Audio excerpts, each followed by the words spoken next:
Did you hear me refer to you as not me? Not me, indeed.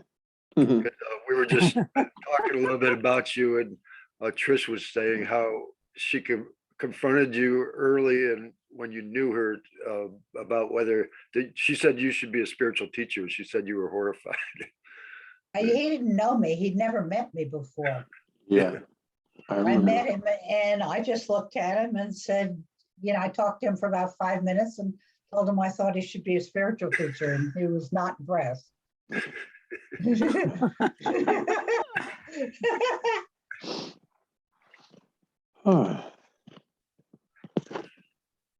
That was at Tanya's and Streams. But he still might not consider himself a teacher. So. I don't.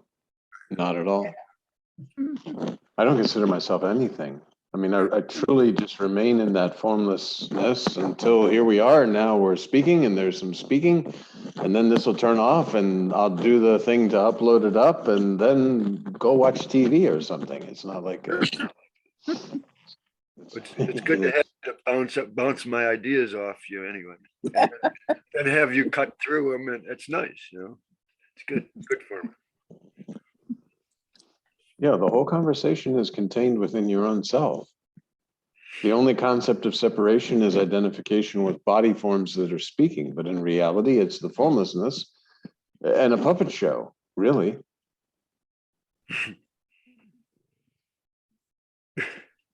I mean, seriously, and when you know yourself in a real sense, it can't be anything but that. Like, there's no, how? Like, how can this presence individualize? It's formless. Hard thing to get used to. You have to remain with yourself. That's the key. You remain with yourself, and like Maharaj says, just sit and see what's there. And okay, maybe thoughts are flowing in mind. You just ignore this. And you just remain.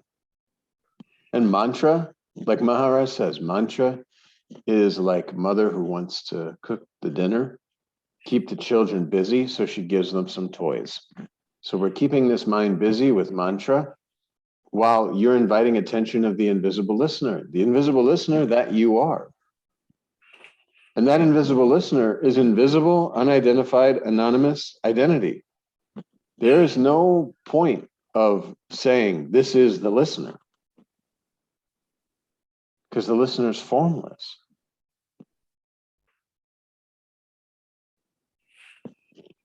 It says your device will restart to update outside of active hours. Okay, well, hopefully it considers this an active hour. And that anonymousness is, it doesn't need anything in order to be. No name. Well, it's just, see, we have to label things because we use body, mind, ego, intellect, and we start to say things, and things need a label in order to discuss them. And that's why we say, oh, God. Who is God? What is God?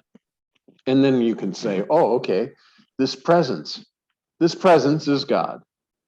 But this, again, is from the body-based perspective. Only do I need to label presence as something because I believe there's still a something there that can label something. And there's a concept of duality that's so deeply impressed in mind that mind wants to search and label each and every thing, including this thing. So a compulsive identification. It has to, because otherwise mind can't exist. If there's no labels and there's no words that are needed to describe anything, and everything are just scenes passing, then what is there to say about anything? Only if there's a you there that identifies with a flow of thoughts as my thoughts, I'm thinking, and this is my personal universe that I'm experiencing, can thoughts be of any use. If you know yourself in a real sense, thoughts are of no use, therefore they come and go and you are not disturbed. Who's there to use the thoughts? What benefit is there to use the thought?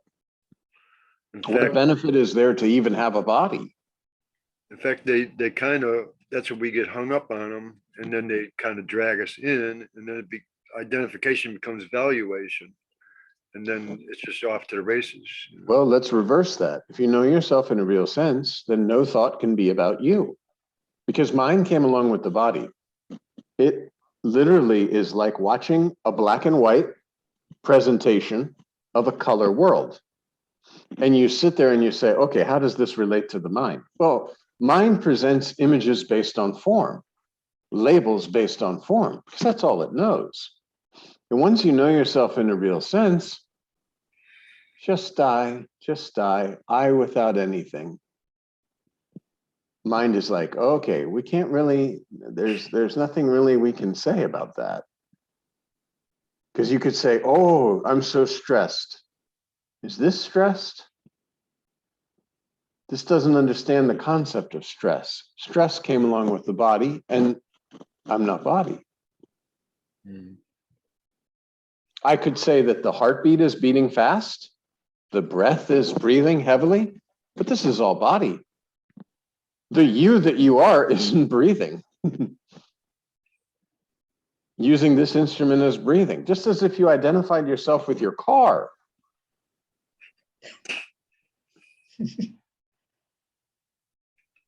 Your car is experiencing rain, but you're nice and dry. Your car may even experience an accident, but you're inside the car. You're not all smushed, hopefully, like the car. If you can't say, oh, you know what? Somebody says, wow, you start to smell a little bit bad. Oh, but I got the car washed just yesterday. The car is not you. It's a vehicle. This body is not you. It's a vehicle. It's sort of a telescope into the illusory world that you can play with for a while. But don't take so seriously, just like a dream. You might have a really amazing dream. You know, tonight Keith is a rock star and has all the groupie and all the happy, joyous money and parties and stretch limo, and you are just loving life. I mean, this is your wildest dream. You've always wanted to be a rock star, and here you are on stage, and everybody loves you. And they make t-shirts with your face and your band's name. And then you wake up and you say, oh, well, was that for nothing? No, it was an enjoyable thing at the time. It was a spontaneous kind of activity that was occurring within your own formlessness. You know this because you woke up and this obviously appeared out of nothing. This whole dream world was projected and you were an object in the dream, believing yourself to be a rock star and enjoying all the perks of being a rock star. And now you wake up and it's gone. You don't sit there and say, oh, well, my life is worth nothing then. What about all the friends I made as a rock star? What about, you know, nothing. It comes out of nothing. Identification with the body causes a dream, a long dream. I am somebody else. And then the dream ends when you know yourself in a real sense, and not ends like when you wake up, because now you're still, existence is still existing. The body is still available to sustain the essence of existence. But you no longer view yourself as someone in this something. It's just scenes coming and going until they don't come and go anymore. Nothing gained, nothing lost. Just as if I really invest and I become a multi-billionaire in this dream, well, at the end of the dream, okay, so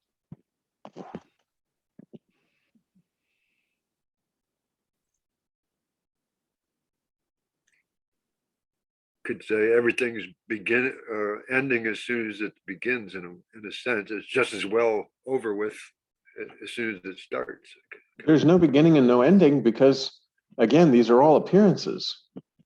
You could say appearances are disappearing and appearing, and And they have no timeline or no connection of any kind, just as in a dream. Appearances are appearing and disappearing. You're using this telescope to see the appearances and the disappearances. And after this telescope is no longer viable, then you won't see the appearances and the disappearances. But they were untrue. You're not losing anything. And now, knowing this, do your job, do your duties, take care of all your responsibilities. Don't be shy about, okay, hey, I like to go to the park and walk my dog. Okay, go to the park, walk your dog, no problem. You have a body, dog has a body, enjoy your dog, walking this dog. You don't have to sit there and say, well, now that I know I'm this spiritual being, I must just sit and be with myself all the time. No, because now you know yourself in the real sense. You don't have to keep reminding yourself. This is when Maharaj says, you don't have to keep saying, I'm a man, I'm a man, I'm a man, I'm a man. This is impressed. When you know yourself in a real sense as the formlessness that you are, you don't have to keep impressing. Oh, I'm formless, I'm formless. Just enjoy. Whatever comes into this, enjoy and finish. That's why Maharaj uses the example of a cup of tea. Drink the tea, put it down, enjoy. Yesterday, they say, okay, how many times did you pick up the tea and put it down? Well, I don't know. It was just spontaneous action in the moment. There's no registration of, well, I sipped on the tea, 50 times before the cup was completely gone. So I always get the impression that it makes a difference. Well, it's not always. I can ignore it now more often, but I get the impression that things make a difference. Say, I thought for a while in my so-called spiritual journey, I would think that, well, it would be a good thing. Maybe it would be a good thing if I could do lucid dreaming, and then because you're lucid dreaming right now. You've been told this is a long dream, and yet you're awake in this dream. So you know it's a dream, and you're here. You're dreaming, Keith. And you're dreaming, Keith. I'm not saying you're dreaming, Keith, as in you're dreaming, Keith. Also, I might just as well not be dreaming, Keith. So it's not the dream that makes a difference.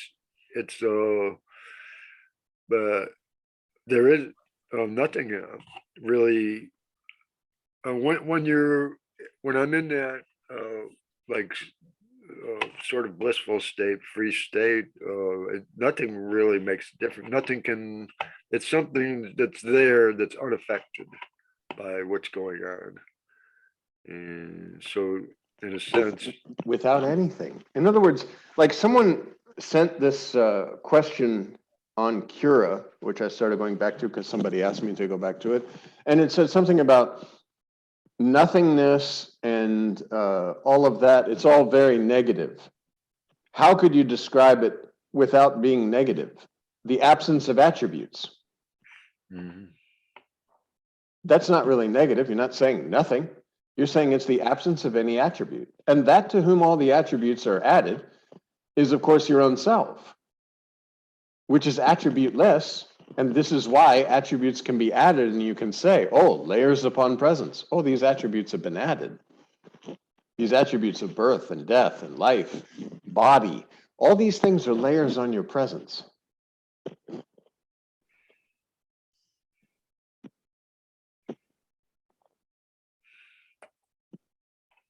It is interesting, though, that when I start to recognize what's there besides thoughts, that it feels so good. It's just underneath the thoughts. Again, that's how Maharaj says, where all experience ends, there you are. Experience of mind, body, ego, intellect, world, there you are. Because you're to whom all these experiences appeared. sometimes it's like that overwhelming good feeling just kind of like takes me over. It's like almost like a being from another realm or something, just taking over. I don't even know what's going on. It's like, Well, it's the you in which for which the illusion has appeared. And that one is not in the illusion. This is the one that you are that suddenly knew the sense of existence and the stirring within consciousness, which it created an entire waking world. And just like when you lay down and sleep and you're sleeping, there's no knowledge of yourself, no knowledge of anything. Then suddenly there's a knowledge of existence, and the consciousness again creates a waking world. Only we call it dream and waking. It's just the one consciousness that creates based on the concept, I exist, which is impressed because there's no knowledge of existence, and suddenly there's a knowledge of existence, which causes a seeming creation. And there's no reason for it.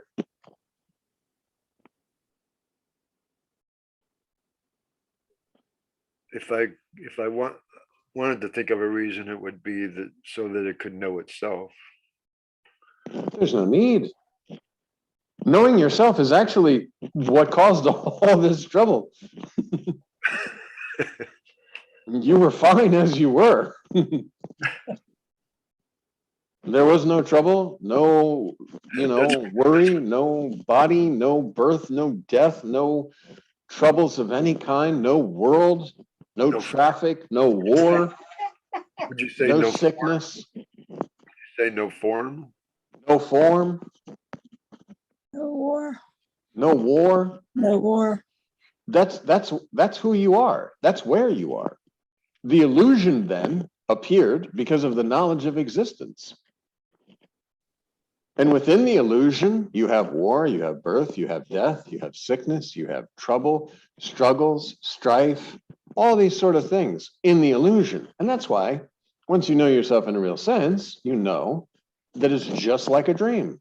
Oh, okay, these terrible things may be happening, but they're not actually happening. Tonight, if you go to sleep and you dream, like we've talked about before, that the world has just gone into total chaos and cities are being bombed and so many people are dying and it's so terrible. And then you wake up in the morning and here you are. Oh, that was just a dream. But it affected you. Even you can have a nightmare and wake up in cold sweats and a heart beating very, very quickly. Because truly, the dream is so real. It's an amazing creation how a total illusion based on formlessness can impress the fact that that is reality so easily due to identification with the form within the illusion. You can't have a nightmare if you're not in it.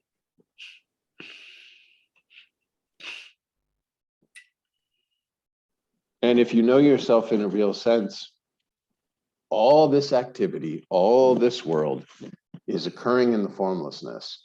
And you know that there's no way that that world can hurt you or do anything to you or add to you or subtract. I guess that's part of what's gradually happening, though, is like when I start to feel the formlessness is present, there's still an element of me there, being aware, like of that. So I guess gradually that's going to reduce the sense of a me being there watching it or something.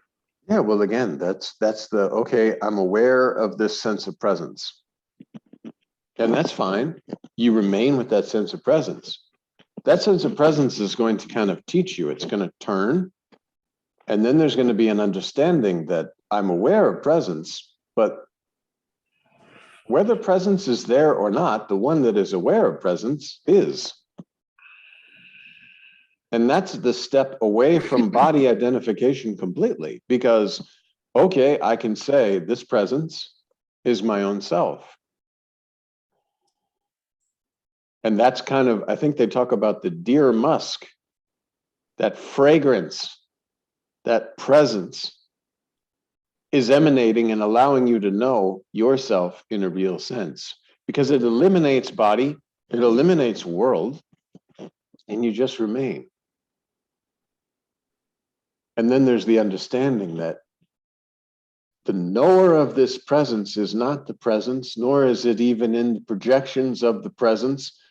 It's like, it's again like a dream. The dreamer's laying down sleeping,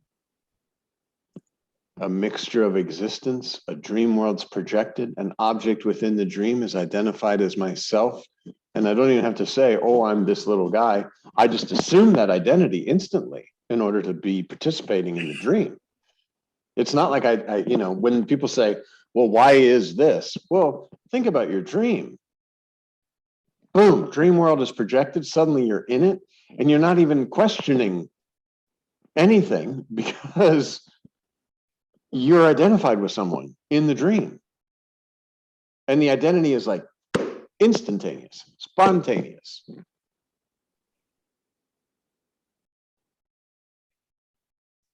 And from that point of view, then you start experiencing the dream. You might even dream you're a mouse, and your dream will be from the perspective of this mouse. Even though, and that's silly to say, except if you really look at that, the identification with a mouse body creates a mouse experience. The identification with a human body creates a so-called human experience. None of it's true. It all came formlessly out of nothing.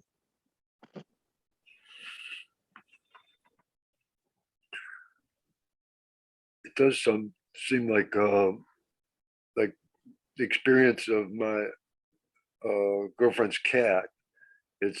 I can see where it's really no different than my experience, or it has to be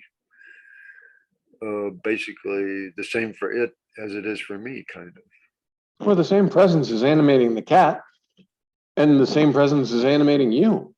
Yeah, I guess that's probably why. Nisargadatta Maharaj says the insect and the elephant are exactly identical in their essence.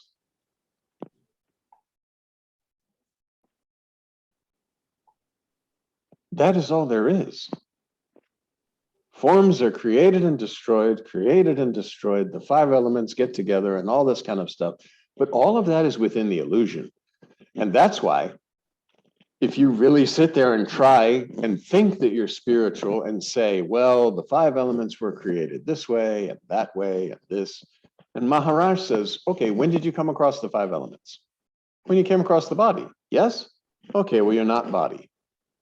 So we can throw that whole theory away because you could spend, and people have spent, thousands of years trying to figure out, like, the air then created the wind, and then this happened, and who cares, quite honestly, because you're not body. So any of this stuff that came along with the body, you are not. And that's why Maharaj says too, will this knowledge be helpful to you when it's time to leave the body? No. You can quote the Vedas and the Upanishads and all this sort of stuff and know the history of Brahman, Atman, Paramatman, God, Master, and Shiva, and Jesus, and all this sort of stuff. Will this be helpful to you at the time of leaving the body? No. Knowing yourself in a real sense? Yes. I guess that's why I gravitated towards this teaching. I'm glad I came across it, is because I used to be into Tibetan Buddhism and all that. It seemed like I had to learn all this stuff about, what is this state like, and it was just, I wasn't really getting it. It seemed like I was getting it sometimes, and then other times like, well, I don't get any of this. It's like, that's why Maharaj cuts all the body-based knowledge with one simple statement. Prior to beingness, you knew none of these things. When you know yourself in a real sense, I am not body.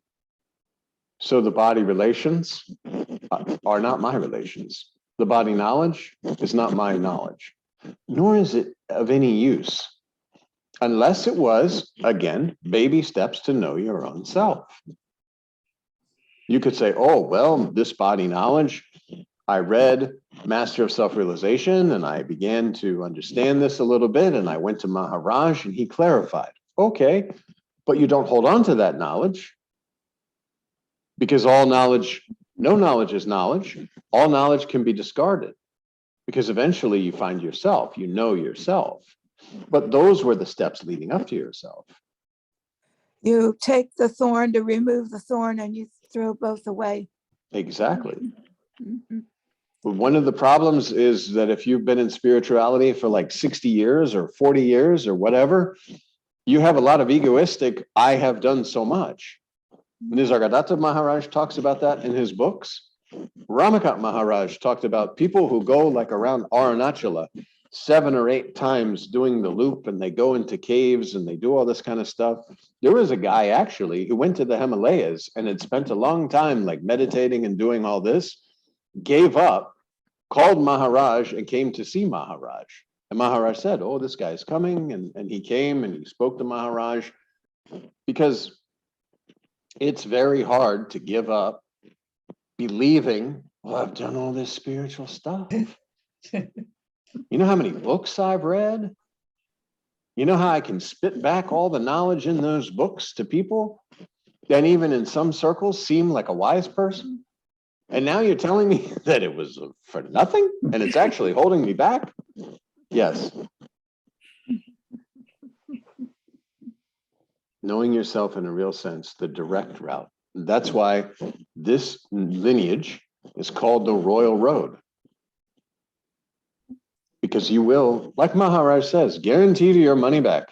He gives 100% guarantee. If you remain with your selfless self, mantra, and you trust and have complete faith in yourself and in the master, and not master that's sitting in the chair, that's master, but in a form. The true master is your own self. And that's why Maharaj says, know yourself as formless, and there can be no separation between the master and you. And Nisargadatta Maharaj says, I'm not making you a disciple, I'm making you a master, because I'm removing all the concepts of being a disciple, because you are not a disciple. You are that.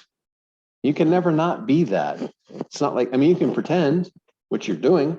If you say, I'm Keith, I'm having troubles in my life, or I'm John, and I have some stress going on over here, then you're pretending to be something other than what you are.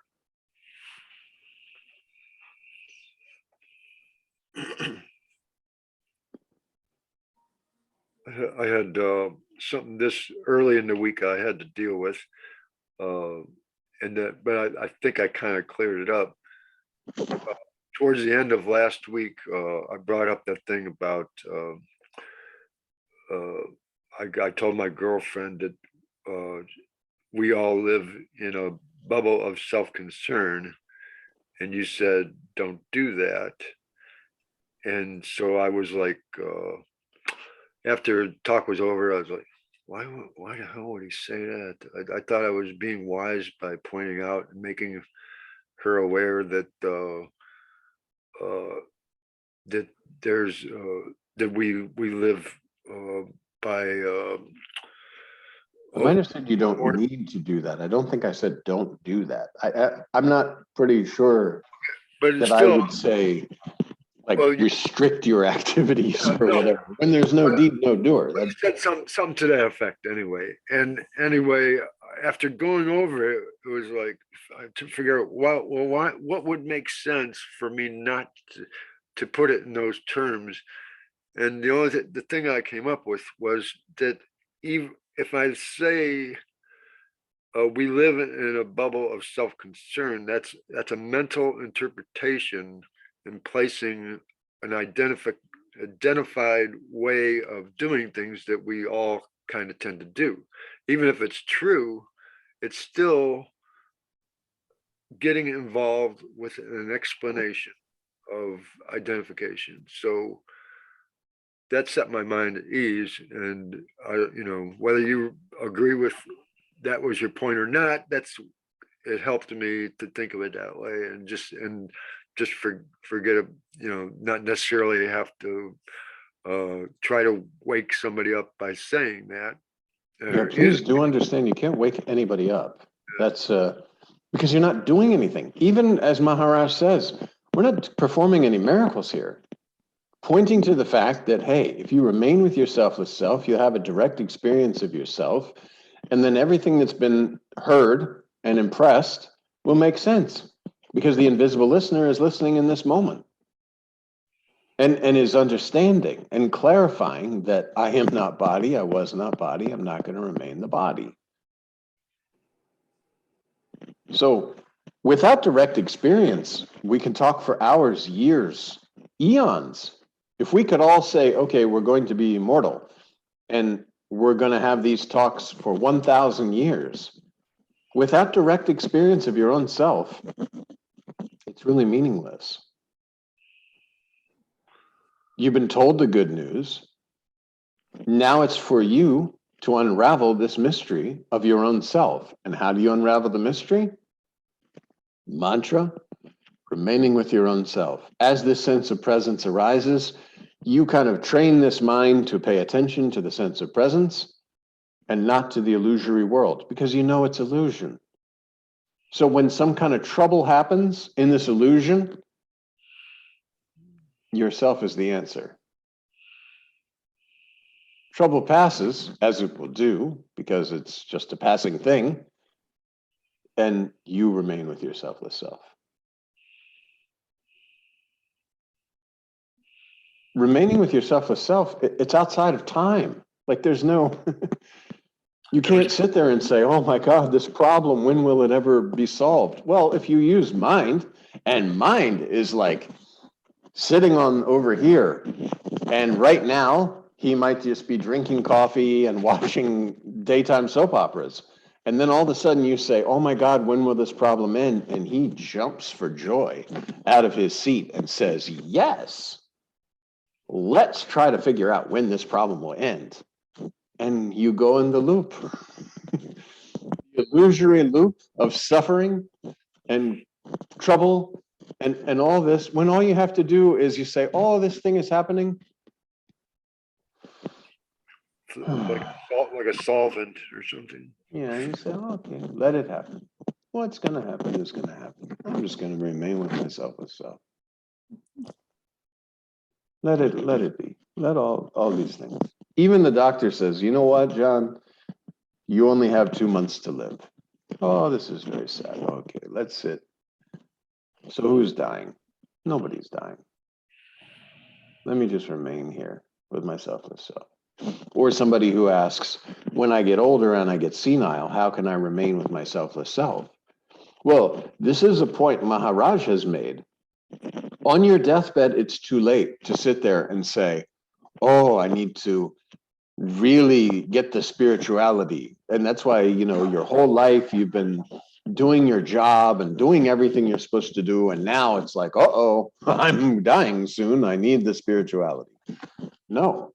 But if you remain with your selfless self, the body's going to go through what it's going to go through, but you will know yourself in a real sense. Once you know yourself, you cannot forget it, because there's no forgetting and no remembering unless you're within the illusion and you know you're outside of that.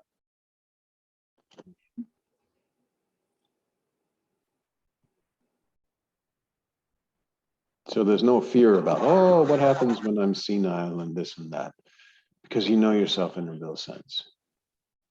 5 elements are being disturbed, massively disturbed, because the body essence is going to leave. The body can no longer sustain that essence.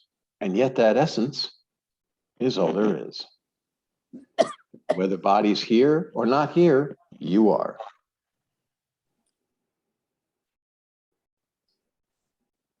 There's no individuality right now.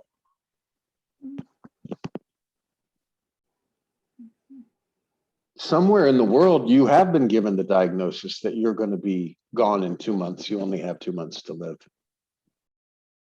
And somewhere in the world, in the illusion, you're believing that you have 2 months to live.